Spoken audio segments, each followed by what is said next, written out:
The following segment is sponsored by Daniel A. White and Associates. It does not necessarily reflect the views of WDEL or Forever Media. Stay up to date. Keep it here for Delaware's afternoon news starting at 2. Now, back to the Rick Jensen Show on WDEL. Well, I am a happy camper client of Dan White and Associates, financial planners, specializing in retirement income. Andrew Wood is on the phone right now from Dan White. He's in the Middletown office. By the way, these are great folks, and they really know what they're doing. This is why I love it when they call in, either him or Dan Simon or Dan White himself or anybody, and to give us a little piece of advice, a little something to think about, a serious piece of advice to consider right after the news at 1:30 on Wednesday. And by the way, one more thing. You can always give them a call, by the way. 888-690-8820. I think I said, by the way, 4 times. I gotta watch out with that. That's called a crutch. How you doing, buddy? I'm doing great, Rick. How are you doing? By the way, I'm fine. By the way. That's great. Well, it's good when you catch yourself at it, so you stop doing it, by the way. Sorry. Yes, sir. I know. Self-deprecating humor. It's always the most attractive because it's nobody else has to be laughed at. So, yes, sir. A tip from Dan White with Andrew Wood.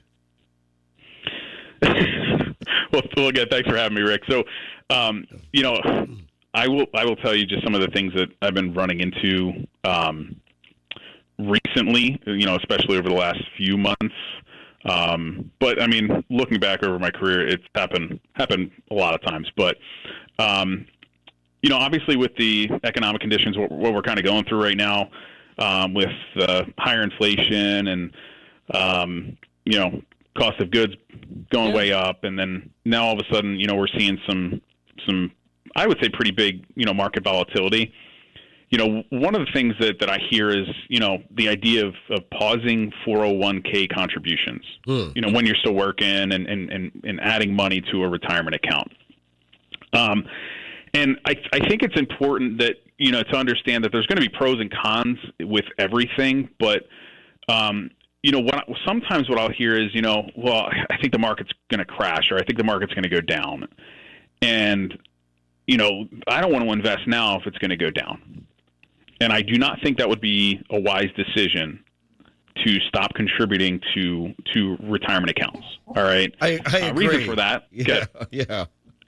Well, I mean, the reason for that is it's pretty straightforward. But if the market comes down and you have automatically contributions going to your 401k, then you are buying shares at a lower price because the market is down, right? So, and then when it rebounds, you bought those shares cheaper, and they're just going to, continue to hopefully go up and rise. Mm-hmm. So, just for that reason, it's not something that I would ever recommend. But, again, right now with again the higher cost of living and groceries going up and things like that, I do see more and more people that are having a harder time, paying the bills, right? And in that type of situation, especially if you can't quite pay the bills and next thing you know, you're going into debt and building out credit card debt, that might actually be a time where you say, you know what, maybe I can scale back a little bit, at least temporarily, right, to make sure that I'm able to pay my bills, increase my take-home pay,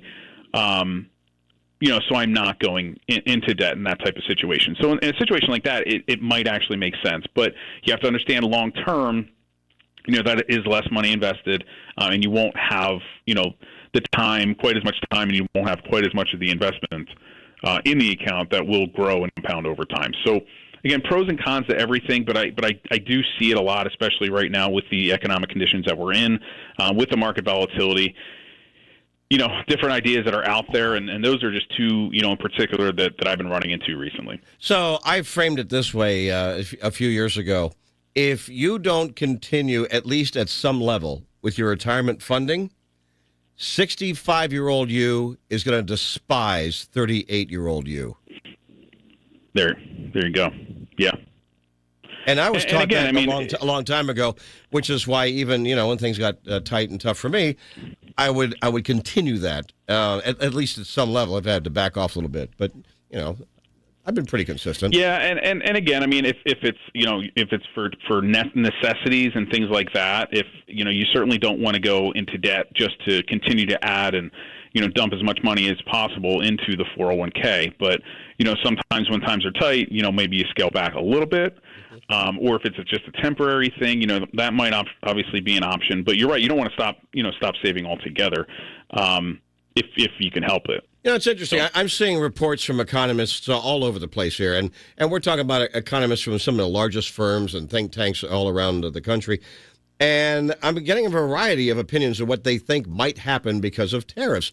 But I'm also seeing a lot more saying they don't think it's going to be as big a deal as is being reported, because keep in mind, the media, the national media, makes money when they freak people out and more people feel compelled to watch and click and satisfy their advertisers. I'm not downplaying it myself. I'm just saying I'm seeing a lot of – I'm not seeing any consistency except for the fear of recession. There's a fear, there's a concern, there's a worry, but they're not seeing anything. And I wonder how many people know we actually had a recession during the Biden administration. It was technical, and you had 2 consecutive quarters with negative output. So I don't know if people even recognize that, but I think people do recognize the fact that we had serious inflation from government spending. We still have serious inflation. Me personally, I don't believe that any president's going to be able to overcome this completely in just one term. So there's everything right in saying to be frugal, but take care of yourself first. I truly believe this. I think you need to take care of your older self before you say, I'm going to start streaming, 4 or 5 new channels and spend $100 a month or something on that. Yeah, I was on a podcast a few weeks ago, and it actually had to do a little bit about credit card debt and things like that. But I'm not very old. I'm a little bit younger than you, but I a lot younger than I am. Yeah, no. Dude. I was told no a lot. I was the youngest of 4. There were a lot of times where I was like, no, you can't have that. Right. I was the kid that you had the 1 pair of sneakers per year, per school year, and you wore those out until your toe was basically sticking out. But my point is, like, we live kind of in that era where sometimes you have to say no, but we have a really, really hard time doing that. Yeah, we do. And by the way, and my mom said, and I know exactly what you're talking about. So back then we go to Walmart or Kmart. I don't know if people remember that. How about Payless? Payless. Oh my God. Every girl I knew loved Payless because they could go buy a pair of shoes for like $8. Maybe it's more than that. Maybe it's like 18 now. But back then, because, dude, I am older than some dirt. Just some. well, I mean, Rick, the other thing I'll just point out is this: we're all human beings, right? Quite frankly, I think we all wake up every morning and we've got a job to do, and usually that's take care of the people that we love the most. Yeah. And regardless of whether you're in media, but the media tells you whether we're in a recession or not. It doesn't matter. I still have to. I know, right? Do what we have to do. So yeah, we still have to do what we have to do. No, look, I read the Federal Reserve reports when they come out, and I read a lot of stuff just to get an idea of at least what those economists are saying. And right now, I'm honestly not terribly concerned. Like most Americans, it's on my mind, but I'm not all that terribly concerned about it. And we can't control it, right? Right. Like, we can only control our own behavior. That's right. Appreciate that. So that's your big tip for today? That's my tip of the day. Again, if you're in that type of situation where, you're thinking about, the 401k, market volatility and stopping, or again, some of the reasons why you might want to, reduce contributions is if debt is accumulating and you're putting aside all this money, at some point you're going to have to pay the debt. So, there's a balance there. So just be very, very cautious. But I think the worst reason to do it is if you do think, making contributions at least, is if you do think we are going to see an extended downturn, I should say. Yeah.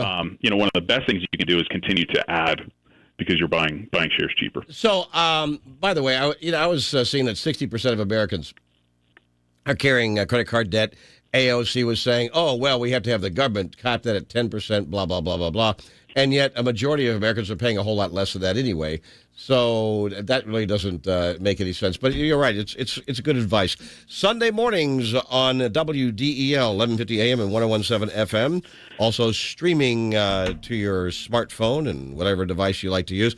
It's Dan White hosting On the Money, 7 o'clock in the morning on Sundays. I don't know if you want to add anything to that. Do you? Yes, Sunday morning, how taxes encourage charitable giving. Okay. I got a phone call. I have no idea if this guy wants to join in on us or just make a comment or what. But hi, it's Rick. You're live on the air. What's your first name? Hey, Rick. This is Tom. I'm in and out of Delaware a lot, and I always enjoy listening to Dan White whenever you have him on. And I've asked you to ask him, and I don't, maybe he's already commented on this, but on crypto, especially Bitcoin, anything he can add or comment about it, I would greatly appreciate it. I was hoping that maybe might have a whole show program on it, like on a Sunday or something. I think Dan has. This is now on the phone right now is Andrew Wood. He's one of the brilliant guys who works with Dan. Andrew, you want to throw anything in there about crypto? I know I've talked to Dan about that, and Dan is very apprehensive. But everybody has their own mind. What do you think, Andrew? Is that something that you'd like to talk about? I'm more on Dan's position of being apprehensive, even about just commenting on it, because it's just not one of those things that I think is You're Mr. Safety. I know. You guys are all about safe investment. Very careful about it. Yeah. I think it's very important for, at least our clientele to be very, very, cautious and careful about it. Well, Tom, have you been involved in crypto, and what's your experience if you have? I've had, and I'm not like one of those in and out people. And since they've introduced ETFs, I've taken advantage of it. I was able to get in at 42. It's, bounced around now. It's went up as high as 110. I just like the outlook. I like the finite aspect of it. And I think now everyone's warming up to it, especially this president administration. They're going to be doing some things and build up a reserve. It could be Bitcoin. It could be other crypto. But yeah, I just think I don't think we should be burying our heads in the sand. Not even. No, it's something that conservative. It appeals position. to you. Yeah, I get that. I understand blockchain. I understand what it is. I am also rather apprehensive. And as Dan would tell you, I've taken some stupid risks, and most often I've been lucky. But there you go, Tom. I'm glad you brought that up. All right. Thank you, my friend. Take care. And Andrew, thank you very much for your time, sir. Good stuff. You got it. Thanks, Rick. You can always reach Andrew at 888-690-8820, and you won't be disappointed.